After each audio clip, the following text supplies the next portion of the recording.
All right, what do you say, Alp? I'm all ready, sir. Get started? Very good. Well, thanks everyone for joining us today, and welcome back to another year of our annual monthly workshop series. We are excited to kick off the year with our latest insights on the markets and the economy. For anybody who doesn't know already, my name is Jason Dahl. I am a certified financial planner and a partner at AFS Financial Group.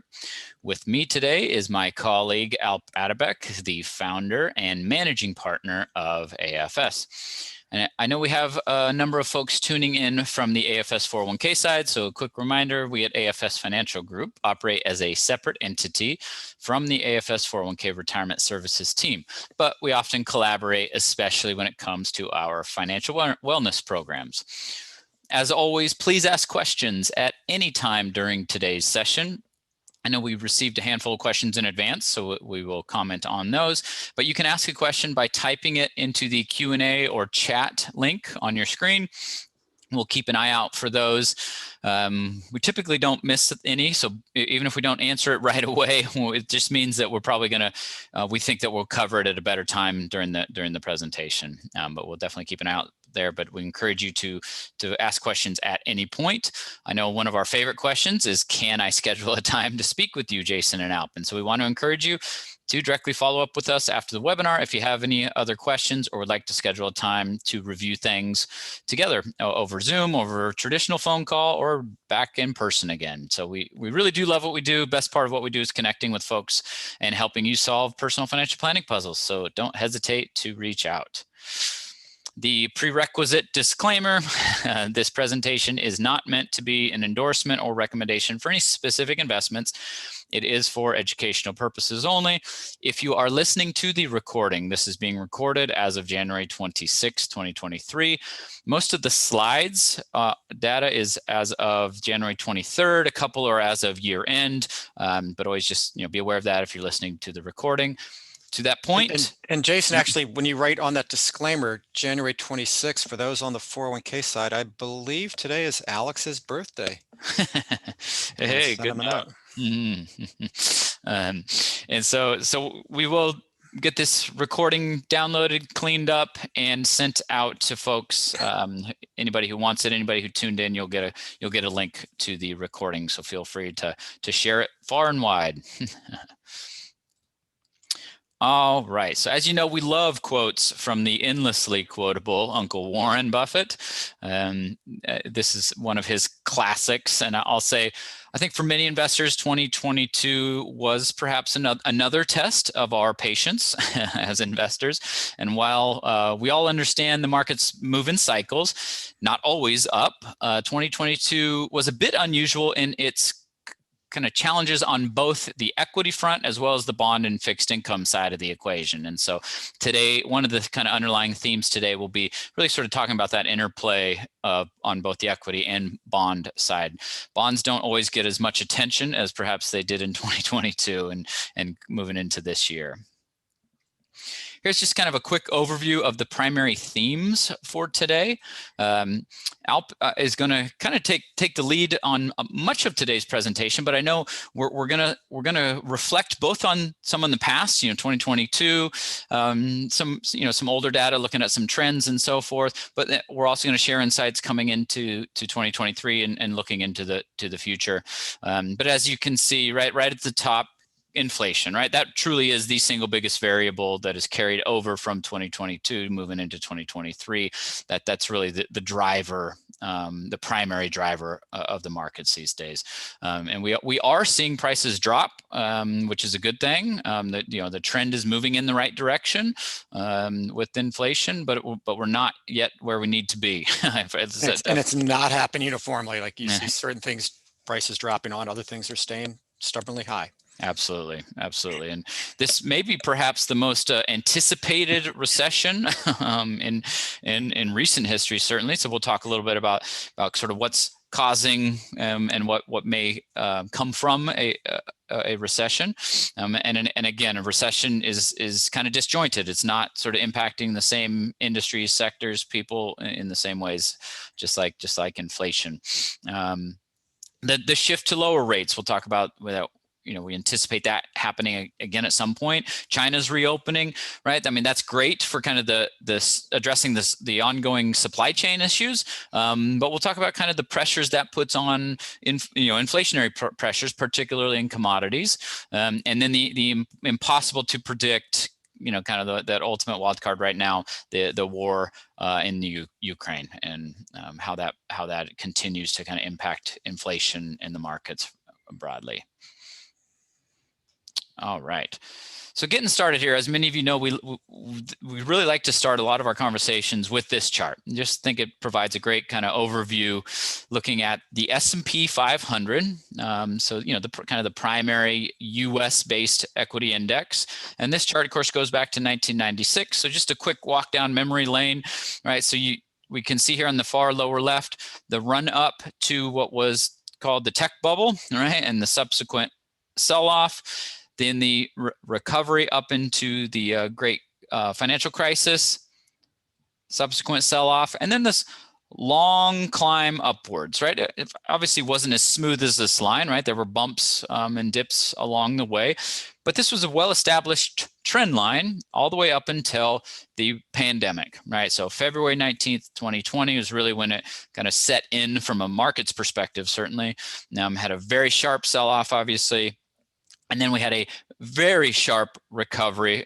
So these were both the fastest turns from a bull market to bear market in history, and the subsequently fastest turn from a bear market to bull market in history. And we like to point out that this move upwards, that is clearly, in our view, an unsustainable move, right? You can't just basically go vertical forever.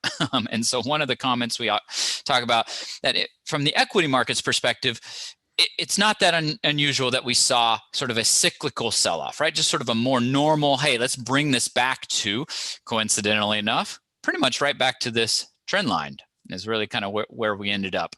And we're going to talk about this a little bit more, but one of the sort of reference points that we like to highlight is thinking about, even at its lowest point during the sell-off last year, the S&P never got below the prior peak of the pandemic. Right, so everybody was still, certainly, U.S.-based equity investments still stayed above where they were in the peak prior to the pandemic. So interesting kind of reference point. So there's kind of a quick lay of the land, and now we're going to talk a little bit about kind of the PE ratios and how that was really sort of a predictor, if you will, going into the future. Alp, anything else you'd add? Just kind of on this particular slide, you can see currently the forward price to earnings ratio on the top right. You can see that 17.4 forward price to earnings ratio. And to give you a little bit of a refresher, the higher that number is, the more expensive the market or a stock is. In this case, it's the forward PE of the S&P 500 index. So you can see that's 17.4. You can see at the bottom in the middle how cheap it was on March 9th, 2009. Forward PE then was just 10.4, and that's when Warren Buffett was pounding the table saying he was buying equities. He thought they were really cheap, and he basically welcomes those opportunities. I know it's painful for a lot of people when they see their values go down, but when prices get cheap, it's generally when Mr. Buffett tries to do a lot of his buying. And so the next slide shows you that 25-year history of the forward PE. On the top left, you can see the tech bubble. Middle of page, you can see that 25-year average around 16.8. And you can actually see the line, like the one standard deviation above, one standard deviation below. But if you look at where we got to, the market was starting to get expensive on the top right, sold off. And right now, we're right along that 25-year average at 17.37. It's reasonably priced right now, but I'll throw in a caveat. If there's no recession that dramatically impacts earnings. So that's probably the biggest issue. One of the things right now that's been really interesting, even with inflation, companies, because we've had such limited supply of products, companies have been able to increase prices and not affect their profit margins. So they actually increase their profit margins. Some people originally thought that companies would struggle to maintain their profit margins, but they've been able to increase them so far. And so the thought is as the supply chain starts healing, you won't see that continue. And if we actually have some type of recession, that could also be a little bit punishing to the PE ratios.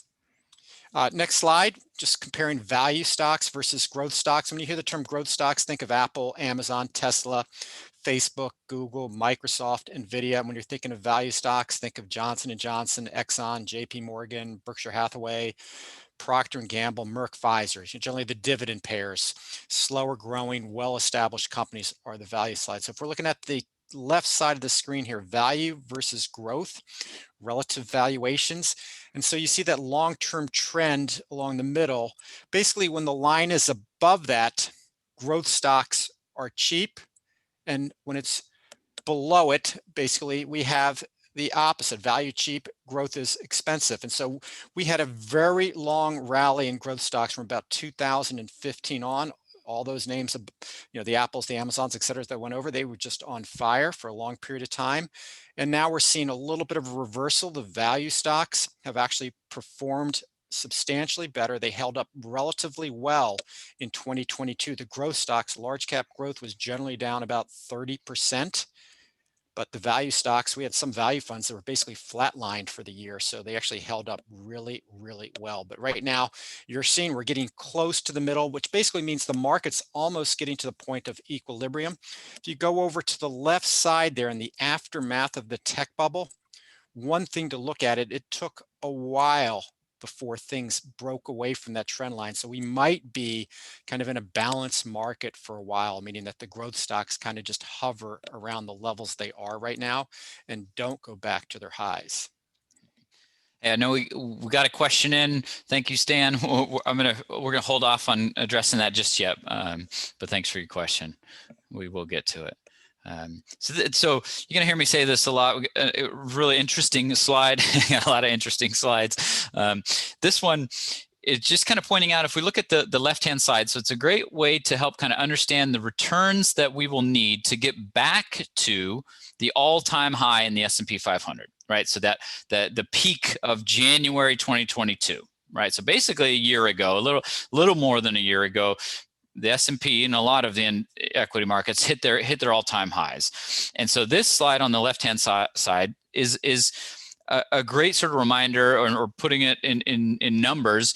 What does the S&P in particular need to return over a 1 year period, 2, 3, or 4, 5 year periods to get back to those levels? So, for example, in 1 year, so think of it in calendar year 2023, what would the S&P 500 need to return to get back to the all-time high? It would need to return a shade over 21%. Over a 2 year period, now in the gray part, this is the average annualized return, right?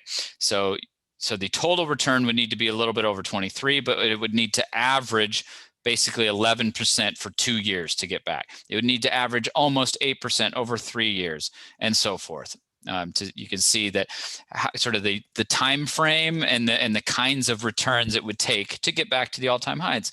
Now, kind of a little bit of context, thinking we talked about sort of bear markets and bull markets, right? And the averages, when we look historically, and that's what sort of the slide on the right, sort of down here at the bottom, is summarizing. These are all the various bull markets and bear markets, but the average bull market lasts around 51 months. The average bear market, thankfully, lasts less.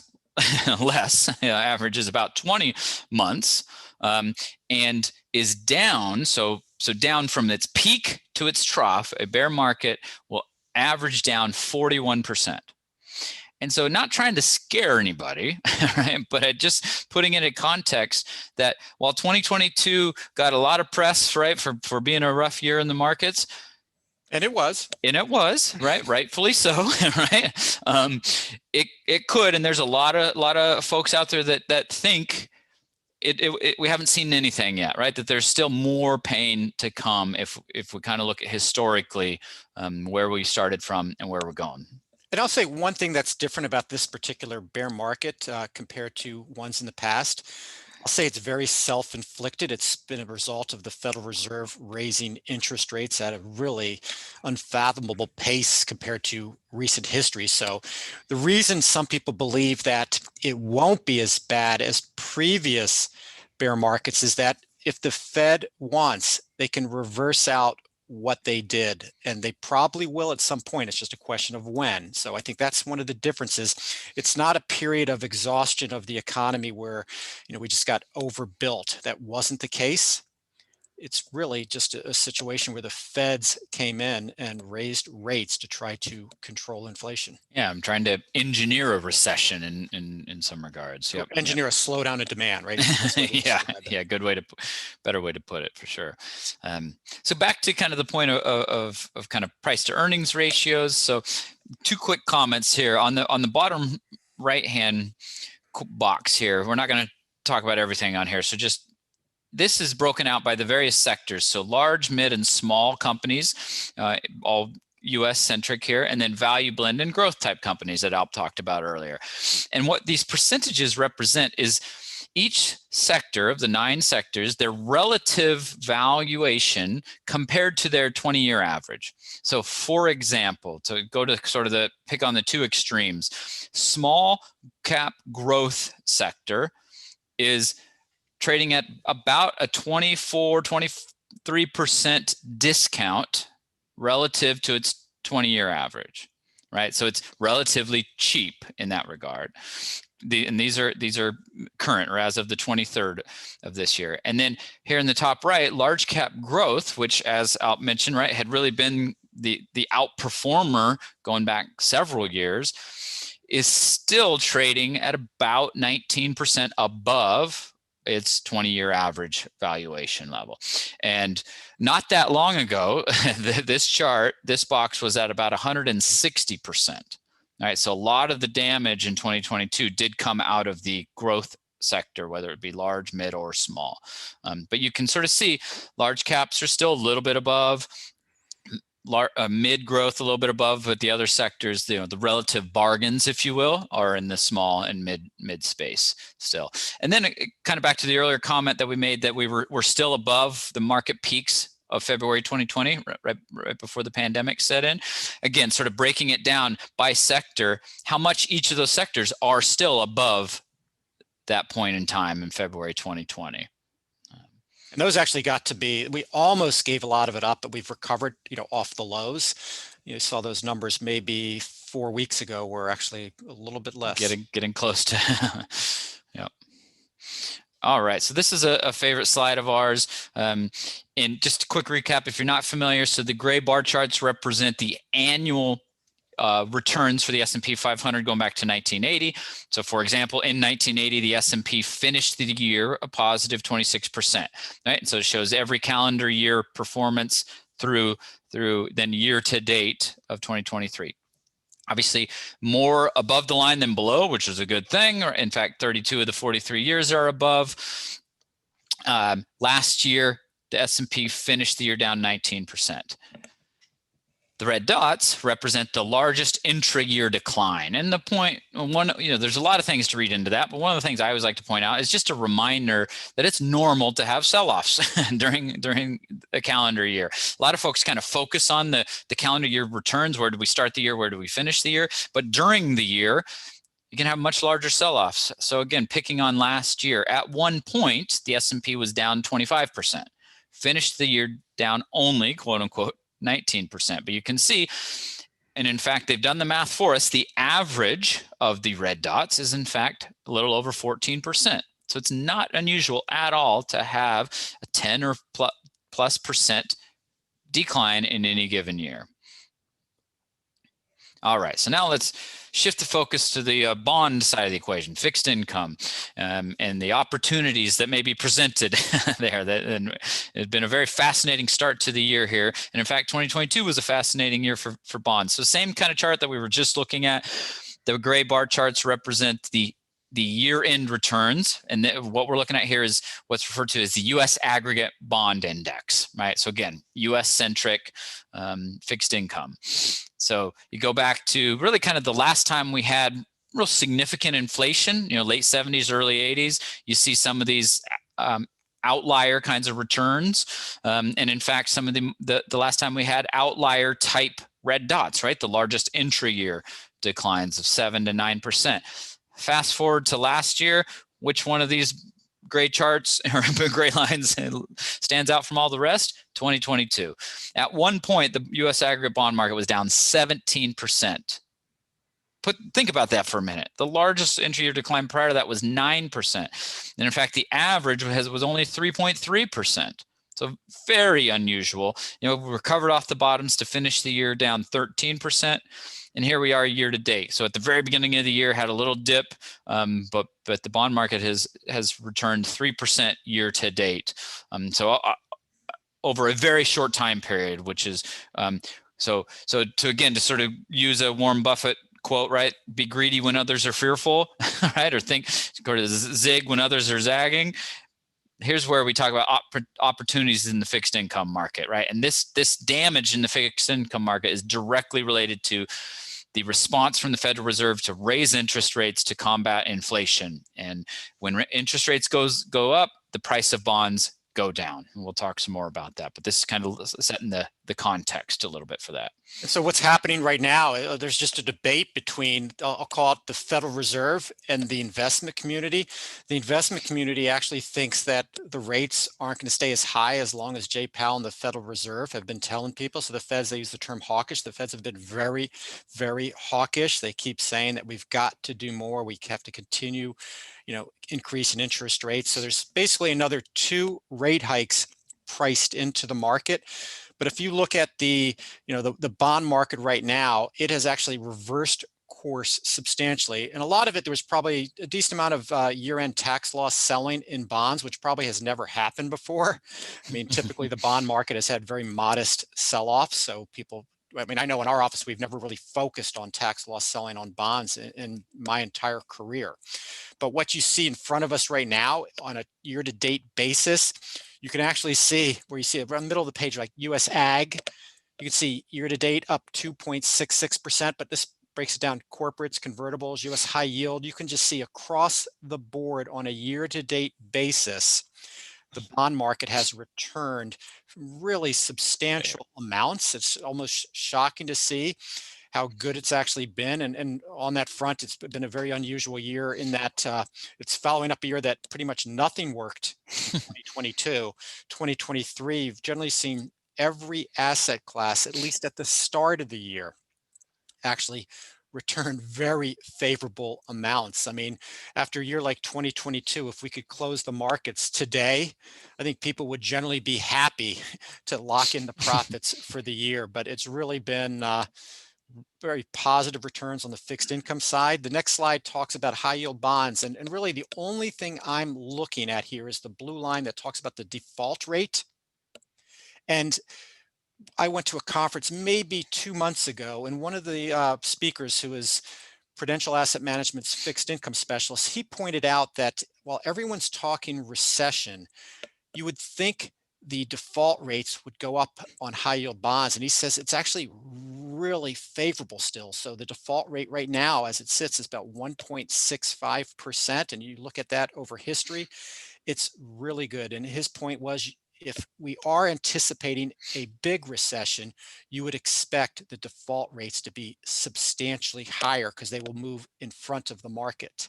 So Alp, high yield bonds, typically the more risky end of the spectrum of bonds. So this is a great kind of barometer to say that, of the 2 kind of factors, right, that really primarily drive bond markets, interest rate movements, and then default rates. Right now, default rates are not really a big concern. And you can see how in the 2008 period, around the middle of the chart, you can see the default rates had spiked up again in a fairly big recession / depression, but you can just see the differences. And right relatively now, and again, the market usually moves ahead of it, and it's not telling us that there's going to be a big recession. All right. So speaking of recessions and the economy, so this is kind of a chart of the GDP, gross domestic product, going back to 2001, fairly well-defined trend line, right, of about 2% growth, right? And forever, presidential administrations, members, elected officials have been talking about, we need to get back to the good old days of 3+% growth. Well, nobody's really been able to quite get there in a while, I'll say. It's been a well-defined trend line. You can see here, economy shut down, right? Pandemic shut down. thus the dramatic drop in GDP, and then a rapid recovery back to, guess where? Basically the trend line. But one of the things we always like to remind folks, I think everybody probably has a sense of this, but the makeup of GDP, kind of what goes into it, the vast majority of it is kind of all of us on the call just buying stuff, right? It's consumer spending that drives anywhere to, in any given year, 68 to 70% of GDP is about consumer spending. And you can see how government spending, investments outside of housing and housing, right? So it's an interesting context. And we could talk a lot more about this, but for the sake of time, let's keep moving. Yeah, and I'll say there was a good print on the first reading of the fourth quarter GDP this morning. It came in almost at 3%, so that was a big positive. But most people that were talking about it this morning on the shows were indicating that they think that's probably the end, because of the higher rates are now starting to take effect. So many people believe that the first and second quarter GDP numbers will be flatline, possibly very close to zero, and possibly below that. But we had definitely a good reading to finish up the fourth quarter. And one of the big issues is there's a lag effect of when they raise interest rates. It literally takes 9 to 18 months before you feel the full effects of rate hikes. Currently, though, if we take a look at the federal government's finances, so this is actually one of my favorite slides. I don't know if it's my background as being a CPA, but one of the problems that I always focus on is just the unsustainable debt that we're accruing in the US. And if you take a look at the 2023 federal budget, total spending projected to be 5.9 trillion. You can see it laid out. This is a great way for any of us to run our own households. Basically, the way they're making ends meet is by borrowing almost $1 trillion, so $984 billion borrowed to make ends meet. And to me, that's just completely unsustainable. And if you look at the bottom right, the federal net debt as a percentage of GDP, and you can see the World War II period, big spike up, came back down to very reasonable levels.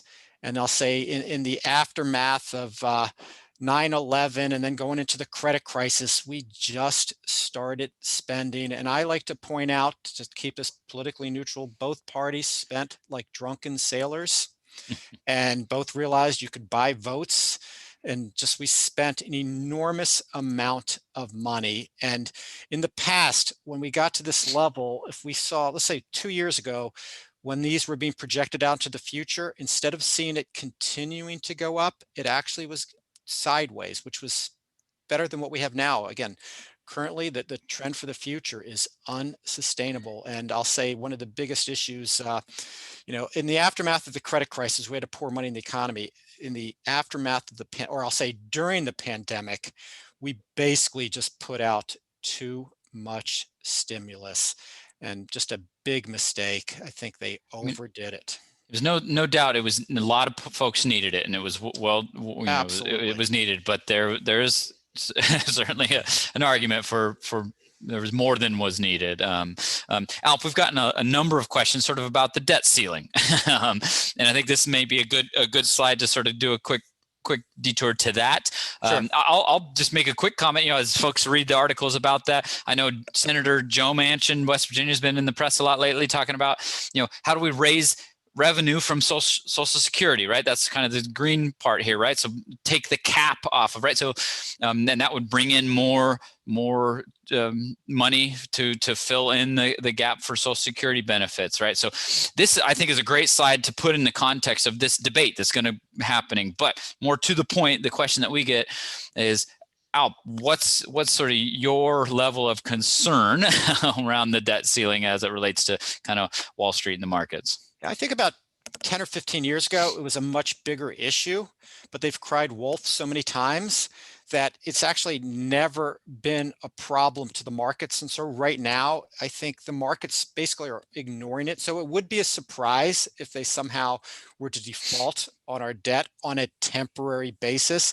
The market is clearly not pricing that in, but I think the market is completely used to the fact now that every side complains a little bit about it, but ultimately nobody wants to be in Congress and be responsible for actually defaulting on our debt and the potential side effects of that. So I generally completely discount it. I realize it's an issue, but so far we've always come to our senses and just put in a measure for the next year, the next 2 years, that it becomes a non-issue. It'll raise the debt ceiling.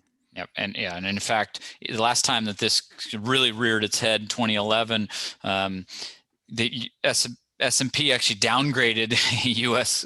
government debt, and normally if somebody gets downgraded, people sell. They get away from that. Of course, the opposite happens because we're talking about the U.S. government. People, there's a flight to safety, actually bought more U.S. debt. So. I'd say one of the most fortunate things about being U.S. citizens and living in this country is the U.S. being the world's reserve currency has just given us a free pass. If we were another country that was struggling with this debt load right now, it would be a problem because they just can't go to the printing press. But because we're still, I think Bill Gross from the old PIMCO days used to say the U.S. is the cleanest dirty shirt in laundry. The least dirty shirt. Yeah. I've always loved that description of it. Alp, you brought it up. Our question we got was about any thoughts on a possibility of U.S. dollar losing reserve currency status and what it might mean for us. I actually think that is something that is a very long-term question. On the short term, I just don't think there's anybody that could replace us. I think the Eurozone's not going to be the answer. And I know China's tried to establish themselves as a possible alternative, but they really hold just a handful of the world's, only a handful of the world's reserves are in Chinese currency. So most people think that's just impossible. What they do think could happen is that more trade will start being done in China's currency. So if you look at their neighboring countries, they are working hard to try to make more of their trade based off of China's currency. So you could actually see a separation where part of the world will not be dollar denominated, or the debts and commodity pricing will be differently. And I know China is working really hard on the oil front, trying to get their purchases settled in their currency. So great slide here. This is one of the things that I'll say Jay Powell and the Federal Reserve are completely struggling with, and it's the consumer, and Jason mentioned earlier, makes up 68% of consumption. The consumer is actually in really good shape. And so while the Feds are trying to engineer a slowdown, they are struggling because the consumer had a decent amount of extra reserves. And one of the ways to look at it is on the top right, the household debt service ratio. You see debt payments as a percent of disposable personal income. You can see the fourth quarter of 2007, that number was 13%, 13.2%. And if you think of all the refinancing that happened in the aftermath of the credit crisis, and rates just kept going lower and lower and lower, you can kind of see it flatlined, right? Hanging around 9.5, 10% for a long time. Fourth quarter of 2022, 9.8%. We actually dipped down for a while even lower. And if you think about the reason for that, people weren't spending in the early parts of the pandemic, and there was a lot of free money put into the economy, and people actually did, since they couldn't spend, they actually paid down their bills even more. But now the free money honeymoon is over, and you can see it's kind of back to the trend line. And one of the big positives in the consumer setup is for anybody that has a mortgage on their house, it's usually a fixed rate mortgage. That wasn't the case leading up to the credit crisis. I think something like 95% of mortgages now are fixed rate mortgages. And since we've only had a short period of a spike up, one would assume that of those fixed rate mortgages, probably 99% of them are, below 4% on 30-year loans, below 3% for 15-year loans. And as you know, a lot of them are below 30-year loans are below 3, and a lot of the 15s are around 2. Another good slide, just summarizing what's going on in the housing market. So you can see housing inventories are very, very low. Rental vacancy rates, one of the biggest components of inflation is rent, and rental vacancy rates is a problem, very low. You contrast that, and we don't have the chart up for it, but commercial vacancy rates have gone up because people are working out of their home. A lot of people are working remotely, so you're not seeing new properties being leased. But on the far right, you can see single family housing starts and multifamily housing starts. This is a problem we need because we have such low inventories and we don't have enough multifamily housing. We need to see mortgage rates come back down because we want the builders to build. So that's one of the biggest problems the Feds have by putting rates up higher. It's slowing down the recovery in the housing market. When I say the recovery, just trying to get back to almost like an equilibrium, and we're nowhere near it.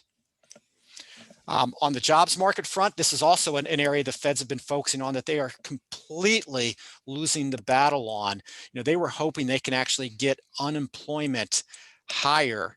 And it sounds counterproductive, but they're just trying to take the pressure off of wage inflation. But there's just too many unfilled jobs out there. And the reality is the workforce in the top right, you see this JOLTS quits. The workforce is actually getting smaller relative to the size of our economy because some people have decided not to work anymore. So this has been a problem, and you might have been hearing headlines of companies laying people off, but if you hear Amazon saying they're laying off 17,000 people, the problem is they probably hired 250,000 people over the last 3 years. Yeah, most of those companies that's getting all those headlines for layoffs are still net above where they were 2-3 years ago in terms of total employees. And I know we got a question too, just curious, it seems kind of counterintuitive. A company announces layoffs and their stock price goes up. So that's actually what people want to see happen. It's interesting. It does seem counterintuitive, but if the company's recognizing that they have too many people to produce their level of output that they're producing, whether it's selling software, whether it's building things, whatever it may be, if they can do it with less people, it's always well received. Yeah, and I think, just back to that earlier point, a lot of investors think, well, maybe you overhired in the last couple of years, and this is kind of right sizing a bit. I think for the sake of time, we'll keep moving here, shift gears into inflation a little more. Yeah, so this is just a great slide on what the Feds are trying to bring down. On the left side of the screen, this is the biggest worry the Federal Reserve has. You see the inflation in the 70s and early 80s, and we obviously got it in control, but the first time we got it in control, they lost control of it and it spiked up again. So you had that double peak, and that's exactly what the Feds are worried about. Somebody talked about if the Federal Reserve were trying to put out a campfire at a campground, if you were to use one bucket to put the fire out, the Federal Reserve's trying to throw 4 or 5 buckets of water on it. They're really trying to make sure they get inflation in control. They don't want that second flare up. But on the positive, we have seen what they've done so far. Basically, it's in a fairly short period of time. We're seeing inflation come back down to reality, but there's a lot of people that wonder if we will get stuck around the 3 to 4% range. The Fed's target is 2%. That's where we were for a while. Some people believe they're going to have to adjust it higher if rents stay stubbornly high and if wage inflation, stays on the higher level. This next slide, just a kind of a great breakup of how inflation is calculated. So you can actually see energy, restaurants, shelter, new and used vehicles, food at home. And it's fascinating. If you just look at one thing, and I'll say the car piece, you can actually see car inflation is now gone and used car prices have been dropping. But the problem of this slide, you can see on the bottom, the housing inflation is just really, really stubborn right now. They've seen housing prices come down in certain areas, but rent prices have not been coming down. And I was listening to Blackstone talk this morning, and I think Barry Sternlicht from his company were on CNBC this morning, and they both own a lot of housing units, and they said that they're still seeing decent rent increases whenever a lease comes up. But the problem is it's a lagging thing, because if somebody had a lease for a year, the rents are clearly higher, but on a month over month basis, we do think rent inflation is starting to get under control. But this is what the Feds are trying to battle, the various components of it. And it's a struggle, but we're seeing it move in the right direction. And I get a lot of data that talks about the month over month inflation numbers for the various components. And basically, other than rent and wages, most of the inflation components on a month over month basis for the last 3 to 4 months have actually come down to a flat line. So month over month, prices are not increasing right So if now. you think about it, the Fed basically wants to see that strung out over 12 consecutive months in essence, right? Because, hey, the trend is great, but they'll always point out we're still at 6.5% inflation. So this is one of my favorite slides because it just shows you, in a sense, how unreliable the Fed has been at their own game. So if you look at on the far left, this is the Fed funds rate leading up to the tech bubble. And so you can see basically they cut rates substantially in the aftermath of the tech bubble. Then they started increasing them leading up to the credit crisis. And we were only at that higher level for about a year, year and a half. And then they immediately cut them to zero. Again, it probably the fastest cuts in history, and we flatlined for 7 years. Probably a massive mistake by the Feds. They probably should have been after 2-3 years, slowly increasing rates, at least getting up to 1.5%. It would not have really impacted the economy that much. But around 2016, they raised rates 9 times. What most people don't realize, we couldn't even handle a 2.25% Fed funds rate. They actually cut rates 3 times before any of us knew what a pandemic was. So the rate was at 1.5%. Then they cut it down to zero. And again, probably a mistake again. They probably shouldn't have cut it all the way down, should have just cut it a tiny bit. And if you combine how much stimulus they put in, that's probably one of the biggest problems. And when you hear the Fed funds rate, I actually think the better thing to think about is the prime lending rate. The prime lending rate is what banks will charge their best customers. And so 3.25%, March 16th was the prime lending rate. Today it's 7.5%. And a lot of business loans are variable debt.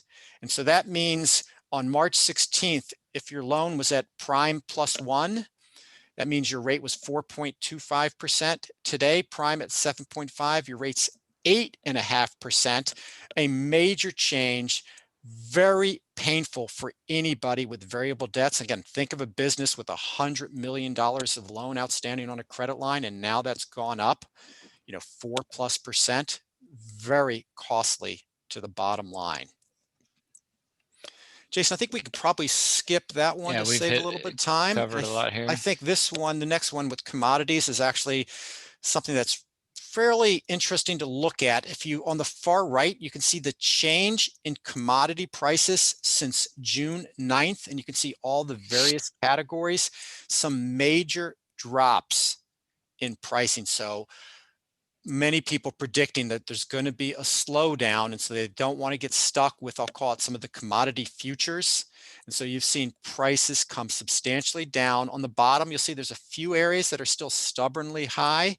You've seen some precious metals on the high side, and you've seen some food items. And I know everybody can relate to that food inflation is still relatively high, and probably like in the old days, used to laugh walking out of Whole Foods with a bag that maybe cost, a small bag that cost $100, and now walking out of any grocery store with a small bag, it cost about $200.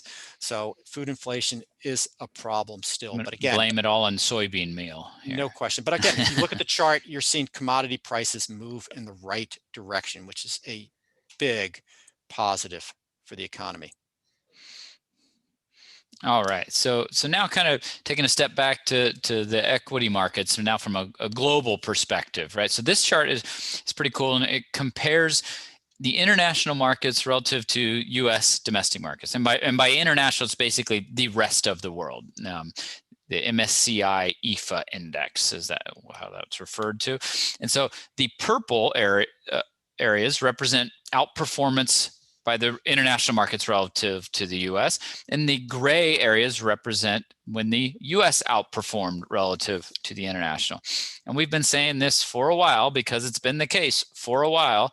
Coming out of the credit crisis, both the international and domestic markets recovered for a little while relatively equally, but then there's been a dramatic outperformance, as you can see, from the U.S. And in fact, even further, refining that, it's been the U.S. kind of large cap growth sectors in particular dominated, absolutely dominated. Yep. Now, 3 months, maybe that's not quite a trend yet, Alp, is that fair to say? But we're at least seeing some signs of life again from the international markets, whether it be China, clearly directly related to the reopening of their economy. But we've seen the Chinese markets just on fire in the last handful of months. The European markets have started to outperform. And a big driver, one of the areas that a lot of folks don't quite realize is how intertwined the US dollar is to the international equity markets. And so just a quick summary, basically when the dollar is strong, is trading at a high value, that hurts the international markets. And so over the same period, the dollar has been appreciated, has had relative strength. So that has contributed to this outperformance. And part of the reversal in these last handful of months has been some softening, some weakening in the US dollar. And so it'll be very interesting to see. And a lot of folks kind of think that we may be in the beginning of kind of a reversal of this trend a bit to see some international outperformance going forward. But and one of the reasons the dollar basically gained in strength is the Feds were so aggressive with the rate hikes, much more aggressive than the rest of the world central banks. And so if you had the opportunity to buy the US currency that was now yielding in it, let's just call it a 10-year treasury, got above 4.3% returns. Yep. That became very, very attractive. And so the dollar just gained a lot of strength. And we have a slide that will show it in a couple of slides. So this is the international valuations and dividend yields. And so this basically just is telling us that the international markets typically sell at a 14% discount to the US markets. You see it right around the middle of the page. Jason, if you want to highlight it. Sorry, I was just checking the questions. Yep, here we go. Thank you. And so right now, the international markets are selling at a 27% discount to the US market. So an additional 13% discount. So you've seen a lot of people say that it's gotten to be too large of a discount. And many people were writing Europe off in 2022, primarily because of the location of the war. But the international markets, the European markets have all performed really, really well. A lot of people were using the term uninvestable for Europe, uninvestable for China, and those two markets have actually done extremely well since people started coining them as uninvestable. On the right side, you can actually see that the international markets, in addition to being cheap, they actually provide higher dividends, and generally the dividend yield is 1.5% higher. So on average, the international markets give you about a 1.5% bonus. Very good for retiree portfolios that are looking to be a little bit on the safer side, brings in more income to sustain the required minimum distributions out of the account without dramatically impacting the valuation. So international markets, very attractive pricing wise. We've joked for years, though, it's like Walmart pricing. The prices have stayed low for longer, but we might be seeing that reverse out for the first time in a long time. And again, after this next asset class slide, we'll go over the dollar. Yeah. And so speaking of, you mentioned kind of the classic 60-40 portfolio, right? Which is classic in regards to, particularly for retirees, right? That's kind of been a go-to reference point. Just to clarify what we're saying there is, out of 100, right, 60% of a portfolio being allocated to stocks, right, or diversified equities, and 40% to bonds or cash. And what we're looking at here, there's so many different things we could talk about on this chart, but basically this is a really awesome summary going back to 2008, breaking down some of the major asset categories, whether it be bonds, fixed income, cash, high yield bonds, small companies, commodities, large companies, real estate investment trusts here, developing market equities or emerging market equities, right? So international and emerging market.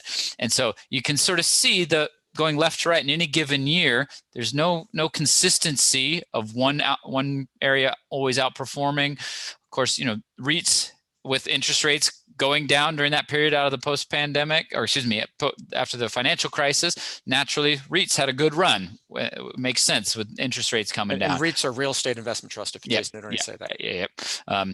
Commodities had a rough run for a while.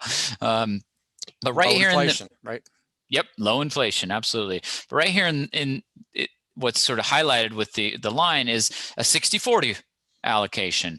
And with a lot of the retirees, kind of the goal is not necessarily to try to hit a home run every year, but also to avoid, right, the big blow up years, is try to hug the middle, right? And that's oftentimes the goal of a 60-40 portfolio. And in a 60-40 portfolio, if we go back to this slide, was kind of painful for a while, right? Because it meant being diversified globally. Right. And so if the folks that were heavily weighted in large cap US, they were outperforming than portfolios that were globally diversified. And so and I know we got a comment question ahead of time, sort of revisiting the 60-40 portfolio.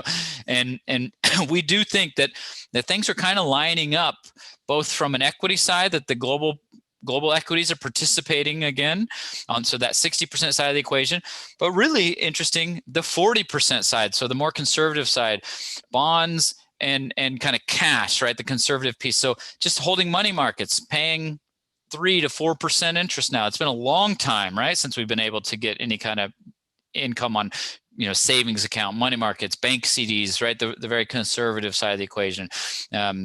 And as we talked about before, sort of the recovery out of last year's very rough bond market is in our view kind of a good opportunity for some recovery and returns in a portfolio that's holding fixed income. And Jason, on that subject of money markets now paying higher returns, have you had thoughts on just, like, I'll say, what are your thoughts on when we look at accounts at times where people still are holding a lot of money just at 0%? I mean, we see it, right? It's not unusual. I'm sure somebody on this call may be guilty of this, because we just kind of forget about it. But depending on where you bank, if you got money, especially in a checking account, pretty much any checking account is going to pay you 0 interest, or maybe 0.25% these days. But there are still some, I'll say, guilty party banks that even their money markets and savings accounts, they're just not paying much of interest at all. But there are plenty of banks and savings account money markets out there that are paying 3+% interest. So we really encourage folks, double check. One, just don't keep anything more in the checking account than you just sort of need, right, to cover the bills, right? Because that's usually kind of our operating account, right? Paying bills out of. Any excess beyond that, get it in a higher yielding savings or money market account. Absolutely. And if your bank doesn't offer one, there's plenty of options to just go online and link account. You can move money back and forth easily. Not recommending any in particular, but just a few of the big players out there, right? There's like Ally Bank, Marcus by Goldman Sachs, Capital One 365, right? So those are, they see them advertised a lot. It takes you 5 minutes to get one set up online, link it to your existing account, and get that higher interest rate. So don't miss that very easy opportunity with any cash that you're holding. Absolutely. This next slide is just on the dollar, and you can see that spike up. So around the middle of the page, you can see that the dollar rally from around 2020. That's why there was substantial outperformance, U.S. markets versus the international markets, and you're seeing that reverse. And earlier we were talking about when you see a major spike up, typically it reverses completely out. So it will be interesting to see how much dollar weakness we see over the coming year, as if the Feds are forced to cut rates sooner than they had told people. You should see the dollar come back down. It'll be interesting if it kind of reverses out almost that entire spike up. And again, as Jason mentioned, that is a tailwind now for international investing, but for a long time it was a headwind. So Alp, we've certainly we've talked about this in a lot of different contexts in today's conversation, but I'm just going to get right to the old, the classic brass tacks. So we got a question that just right to the point. When do we think the markets will go back up? So obviously a great question. I think one of the things that I look at is I try to think of the period we just went through. What did it remind me of the most? So I think I'll call it the 2020 21 period where the markets actually did extremely well, and you started getting that, you're hearing that term, the meme stocks. Some stocks just went through the roof over a very short period of times. It was very reminiscent of the tech bubble. There's a stock, Carvana, you see those vending machines for selling used cars. You'll see, if you live around this area, go up 270, you'll see it on the right side. that stock, I think, got to a valuation of $70 billion or so. And the stock got up to about $360. Probably 3 weeks ago, it was down to $4. It might be up to about $7 or $8 right now, but it shows you that that was just extremely bubbly. And so that period, the current period we just finished up, reminded me a lot of the tech bubble period. And one of the things that I remember about it, it took a while for the markets to kind of really work way through that excess. And so it wouldn't surprise me if it takes a couple of years of maybe we get a bounce up one year of 11%, we might go down again 7%. I think more importantly, I'd like to see the markets steady and stop going down. And probably the most important thing is that the Feds basically acknowledge that we've done a good job, or they've done a good job of trying to curtail inflation, because I think that's what really needs to happen to get the economy back moving in the right direction. But I will say this, again, we had the question on it. One of the other issues that could hurt stock market returns going forward is the bond market is providing really solid returns. I think some of the high yield funds might be yielding 7, 8+%. And just regular bond market, intermediate term bond markets yielding 4 to 5.5%. And if you went back a number of years, the returns there were really, really low. And so they came up with an acronym, TINA, there is no alternative. And basically everybody just put their money in the stock market. That's not the case today. People have other choices to where they can get returns. And so that's a problem. So coming down the home stretch here. Thanks, Alp. And we've obviously hit on a lot of big picture macroeconomic global markets, but none of that really kind of matters if you can't kind of apply it to your needs, your situation, right? And it all needs to translate into your risk profile, right? And we always think of it in kind of 3 areas: your tolerance for risk, right? Kind of your stomach for it, your need. How much need do you need to take to achieve your goals, and how much risk do you need to take to achieve your goals in your portfolio, and just kind of your overall financial situation, right? What's your capacity for taking on risk, right? Sources of other income and so forth. And a risk profile for one person might actually differ than between accounts, right? You might say this account I'm tolerant to be more risky, but for my retirement accounts that I'm drawing money out of, I'm going to take a different approach, right? And so we always come back to that, right? To think about what's the appropriate risk profile for you and a particular an account within your portfolio, and then overlaying that, always thinking about time horizon, right? The obvious. If anybody who's ever invested in a target date fund in your 401k, right, it's that same basic concept. You pick a 2065 fund. Hey, you're saying your time horizon is long. That fund is going to be invested close to 100% in equities. If somebody's in a 2025 fund, you're saying your time horizon is much shorter, that's going to have a much higher allocation to bonds and fixed income. So final comment there before we wrap it up is reach out to us. If you have a question, hey, I want to review. Anybody who has review calls with us, that this is something we talk about. Hey, is a risk profile still appropriate, right, for a given account? And that really is a driver going in any relationship, any plan, thinking about your investments going forward. So, final thoughts as we wrap it up here. We're right on the hour, so I think we're doing pretty well. Quick on this, yeah. So one of the big questions is, when will the Fed pivot? And by pivot, they mean, when will they stop increasing rates? Just pause for a little bit and let the past rate hikes get digested into the economy. Some people believe that we have 2 quarter-point hikes left, and then they're going to pause. So probably in the next couple of months. And we've talked about what's the bond market telling us, and it's basically telling us that they don't agree with the Fed's assessment of the situation. I find that to be very interesting. And again, it's a big difference in outlooks. When will the Fed cut rates? The Feds have told us straight out that they're not going to cut rates for all of 2023 and possibly, a good chunk of 2024. The market, there's actually a way they can measure in when the markets are pricing in rate cuts, and they have a rate cut priced in at the start of the fourth quarter of 2023. So they're, again, going completely opposite of what the Feds are saying. We talked a little bit as they're more downside. Jason went over the average bear markets. This hasn't been that bad, even though it felt really bad, as it always does when you're going through it.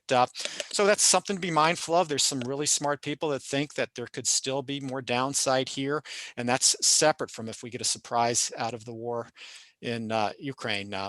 And we talked about this a number of times already. You know, the bond market right now, probably one of the best takeaways is bonds really look attractive for the first time in a long time. So I address Marty. Please reach out to us directly to go over your question about kind of the Secure Act and a lot of the law changes there as it impacts contribution limits to 401ks and IRAs. There's a lot there. We're actually going to be sending out some materials. We have some materials available there, but we're happy to talk one-on-one about that. Just didn't really fit into today's presentation, but appreciate you tuning in. And so just wrapping it up, check out our website. We'll have this recording posted to our site. We have recordings of many prior webinars there, as well as different handouts and infographics. So check us out online. And as we started with, don't hesitate to reach out if you have any questions about today's conversation or anything else. Happy to schedule a time to connect. Here's our team, a good looking bunch. And thanks everybody for tuning in, and have a great rest of the day and upcoming weekend. Be safe. Right. Take care. Bye. Bye.